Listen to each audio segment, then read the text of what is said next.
जय श्री कृष्ण दोस्तों, स्वागत है मेरे YouTube चैनल पर। क्या आप भी साड़ियाँ पहन लेते हैं और आपके ब्लाउज़ पीस पड़े रह जाते हैं और आप अपने बच्चों के कपड़े इतने महंगे ख़रीदते हैं और फिर वो एक दो बार एथनिक वियर एक दो बार पहनाने के बाद में आप वापस पहना नहीं पाते हैं क्योंकि वो छोटे हो जाते हैं और वो रुपए भी हमारे वेस्ट चले जाते हैं। तो आज से हम ना फेंकेंगे और ना ही रखेंगे, आज से हम उन्हें करेंगे रिन्यू। यहाँ पर, हाँ दोस्तों, यहाँ पर मैंने अपने बड़े बेटे की जैकेट से और जो ब्लाउज़ पीस मेरे साड़ी के बचे हुए थे उन्हीं से ब्यूटीफुल सा गर्ल्स एथनिक वियर बनाया है मेरी 2 साल की बच्ची के लिए। यहाँ पे सबसे पहले मैंने उसकी जैकेट से मेरी बेटी का जो टॉप था उससे मेज़रमेंट लिया है। मैंने यहाँ पे किसी भी तरीके के इंची टेप का यूज़ नहीं किया है। अगर आपको भी मेज़रमेंट करना नहीं आता है तो आप भी इजीली कर सकते हैं कपड़ों को कट इस तरीके से मेज़र करके। तो यहाँ पे मैंने सबसे पहले आउटलाइन ड्रॉ कर ली है, दैन उसके बाद मैंने कटिंग कर ली है। कटिंग करके जो साइड के पीसेस हैं उन्हें हटा दिया है। अब मेरे पास में बैक और फ्रंट के 2 पीसेस रह गए हैं। इसके बाद जो फैब्रिक के एक्स्ट्रा पीसेस बच गए हैं उन्हें फेंकना नहीं है, बिल्कुल भी नहीं फेंकना है क्योंकि ये हमारे आगे काम आने वाले हैं। और इनमें से मैंने स्ट्रिप्स को कट कर लिया है कुछ इस तरीके से। ये स्ट्रिप्स कट करने के बाद मैंने स्टार्ट की है स्टिचिंग। अब मैं नेक पे कोई भी या नहीं लगा रही हूँ, अटैच नहीं कर रही हूँ। मैंने इसको फ्लिप किया है, फ्लिप करके फैब्रिक को दोनों पीसीज को मैंने स्टिच कर लिया है। स्टिच करने के बाद में जब हम इसे सीधा करेंगे तो ये बिल्कुल ऐसा लगेगा जैसे हमारा जो नेक था वो पहले से ही बना हुआ आया था, बिल्कुल रेडीमेड टाइप का लगने वाला है। और यहाँ पे हमें कोई एक्स्ट्रा मेहनत भी नहीं करनी पड़ेगी कि पट्टी को हमें कट करना है, उसके बाद में अटैच करना है। और ये सिंपली तरीके से रेडी हो गया हमारा नेक। यहाँ पे मोर फिनिशिंग के लिए मैंने ऊपर से भी इसे स्टिच कर दिया है ताकि ये इजीली थोड़ा शेप में आ जाए अच्छे से।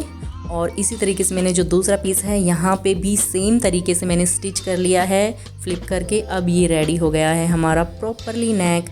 अब इसी तरीके से फ्रेंड जो हमारा जो इस जैकेट का नीचे का हिस्सा है उसे भी हम फ्लिप कर लेंगे और उसके अंदर मैंने ये जो ब्लाउज पीस से निकली हुई पाइपिंग थी इसे भी अटैच साथ में ही कर दिया है।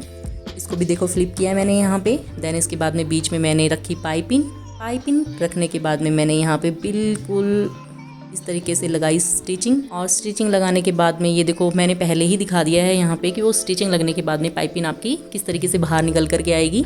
और आपको भी इसी तरीके से बिल्कुल सेम अगर पाइपिंग निकालनी है तो रखना है, बीच में 2 कपड़ों के बीच में रखनी है पाइपिंग और उस पर लगानी है फिर स्टिचिंग। मैं यहाँ पे पट्टियाँ कट करके अटैच करके कुछ ज़्यादा मेहनत नहीं करने वाली हूँ क्योंकि ये एथनिक वेयर भी मुझे पता है कि मेरी बेटी 1 या 2 बार ही पहन पाएगी। देन उसके बाद में ये भी नहीं पहने जाएंगे क्योंकि वो 2 साल की है और ये ग्रोथ एज है और इसमें जब बच्चे बड़े हो जाते हैं तो हमारे कपड़े वेस्ट ही जाने हैं। इसलिए इस तरीके से मैंने यहाँ पे भी बहुत सिंपल तरीके से मैंने इसको बनाने की कोशिश की है ताकि मैं ज़्यादा मेहनत ना करूँ इसमें, क्योंकि वीडियो एडिटिंग में और वीडियो शूट करने में ही बहुत सारा टाइम कंज्यूम हो जाता है। जो 1 घंटे का काम होता है वो आप मानो 2 दिन में जाकर के कंप्लीट होता है।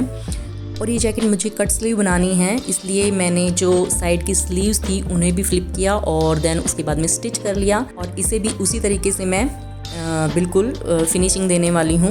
इसमें भी मैंने कोई एक्स्ट्रा पट्टी यूज़ नहीं करी है। हाँ, बैक साइज़ में मुझे ज़रूर पट्टी यूज़ करनी पड़ेगी क्योंकि वहाँ पे कोई अस्तर नहीं है।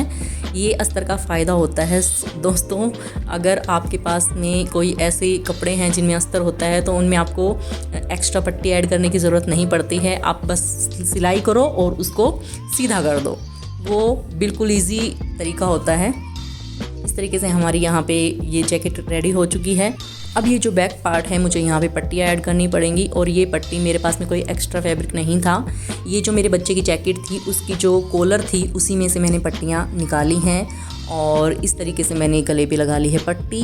दैन इसको मैं इस तरीके से फोल्ड करके अंदर की साइड स्टिच कर दूँगी। इसी तरीके से जो हमारी स्लीव्स थी उन पर भी मैंने पट्टी को कर दिया है ऐड और स्टिच करके फोल्ड कर दिया है अंदर की साइड। और इस पट्टी को अंदर की साइड फोल्ड कर दिया है। फोल्ड करने के बाद में कर दी है स्टिचिंग दोनों साइड से। और स्टिचिंग करने के बाद में मेरा रेडी हो गया ये बैक पार्ट और फ्रंट पार्ट। अब इन दोनों को मैंने कर दिया है अटैच स्टिचिंग करके और ये हमारी जैकेट फुल रेडी हो चुकी है यहाँ पे। अब बारी आती है यहाँ पे स्कर्ट की। तो यहाँ पे भी मैंने एक ब्लाउज़ पीस पड़ा हुआ था मेरे पास में, वो लिया है। जैसे कि मैंने बताया था कि मैंने ब्लाउज़ पीसेस यूज़ किए हैं इसके अंदर। और इस ब्लाउज़ पीस को मैंने कर लिया है फोल्ड और ये मैंने 2 टाइम्स फोल्ड किया है, यानी कि 4 लेयर हैं इसके अंदर यहाँ पे कुछ इस तरीके से। और ये करने के बाद में मैंने इसको ट्रायंगल में फ़ोल्ड किया है। ट्रायंगल में फ़ोल्ड करने के बाद में मैंने जो इसका फुल साइज़ था वो मैंने यहाँ पे ले लिया है, क्योंकि मैंने पहले ही बताया था मैंने यहाँ पे कोई मेज़रमेंट का यूज़ नहीं किया है। जितना पीस ब्लाउज़ था मैंने उसमें से फुल निकाल लिया है साइज़ का। एक स्कर्ट यहाँ पे ऊपर भी मैंने कोई मेज़रमेंट नहीं लिया है, क्योंकि मेरी जो लड़की है बहुत पतली दुबली है और मुझे यहाँ पे वैसे भी इलास्टिक यूज़ करना है वेस्ट के लिए, तो यहाँ पे मैंने कोई मेज़रमेंट नहीं लिया है, थोड़ा सा लूज़ ही रखना है मुझे।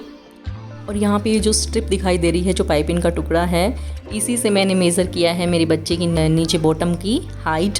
और इसी हाइट के मेजर से मैंने यहाँ पे सेकंड एक और फैब्रिक ले लिया है, वही सेम ब्लाउज़ पीस लिया है और इसकी मैं स्ट्रिप्स कट करने वाली हूँ, क्योंकि इस ब्लाउज़ पीस का जो कलर था वो इसके टॉप से मैच हो रहा है, यानी कि जैकेट से मैच हो रहा है। तो मैंने इसी में से मेज़र करके निकालनी है कुछ स्ट्रिप्स जो मैं नीचे ऐड करने वाली हूँ स्कर्ट के लिए। और इसमें कुछ डिज़ाइन बना हुआ था और वो जो बूटी बनी हुई थी छोटी छोटी, वो बिल्कुल जो जैकेट में थी उसी में मैच कर रही थी, इसलिए मैंने ये वाला फैब्रिक लिया है। और अनफॉर्चुनेटली बहुत ही सुंदर लग रहा था और सेम कलर भी, और उसमें सेम तरीके की बूटी भी बनी हुई थी जो बिल्कुल मैच करने वाली है जैकेट के साथ में। और इस तरीके से मैंने उसे फिर अटैच कर दिया है नीचे बॉटम की हाइट इंक्रीज़ करने के लिए। और जैसे कि आपको पता है ब्लाउज़ पीसेस से बना है, तो इसमें कुछ ना कुछ तो एडजस्टमेंट करनी पड़ेगी। और इस तरीके से फिर मैंने उसको फ़ोल्ड करके नीचे भी लगा ली है स्टिचिंग। अब ये जो मैंने थर्ड ब्लाउज़ पीस लिया है, ये थोड़ा कॉटन टाइप में है, तो इसमें से मुझे निकालना है अस्तर, क्योंकि आपको पता ही है यहाँ पे मैंने ब्लाउज़ पीसेस लिए हैं और ब्लाउज़ पीसेस थिन होते हैं, उनमें वे ट्रांसपेरेंट तो होते ही हैं, इसलिए मुझे अस्तर तो लगाना पड़ेगा। और यहाँ पे भी मैंने एक अनदर ब्लाउज़ पीस लिया है जिसमें से मैंने मेज़रमेंट करके कट कर लिया है। और ये जो येलो वाला फैब्रिक था ये ज़्यादा ट्रांसपेरेंट था, सिर्फ मुझे इसी के नीचे के लिए अस्तर चाहिए था, तो मुझे ज़्यादा बड़ा कट नहीं करना था। और इस अस्तर को रेडी करने के लिए मैंने साइड से कर लिया है स्टिच। साइड से स्टिच करने के बाद में इसे बॉटम से भी फोल्ड करके मैंने कर लिया है यहाँ पे स्टिच। और ये रेडी हो गया है हमारा अस्तर। अब इसे हम बॉटम में अंदर की साइड लगाने वाले हैं, तो मैंने इसके फोल्ड करके इसके अंदर डाल दिया है और यहाँ से भी मैं अपर स्टिच कर लूँगी। इसे स्टिच करने के बाद में मैंने मीशो से मंगाई थी ये बहुत पहले कुछ लेसेस, और इनमें से मैंने एक को ले लिया है इसमें अटैच करने के लिए। और अटैच करने के बाद में कुछ ये इस तरीके का दिखाई दे रहा था, ये और भी प्यारा लगने लगा। और अब मुझे इसमें लगाना है बेल्ट। लगाने के लिए मैंने ब्लाउज़ का जो बॉर्डर होता है उसे लिया है, वो थोड़ा सा मोटा था बाकी फैब्रिक से, इसलिए मैंने इसको वहाँ यूज़ किया है ताकि मेरी जो स्टिचिंग है वो उधड़े नहीं।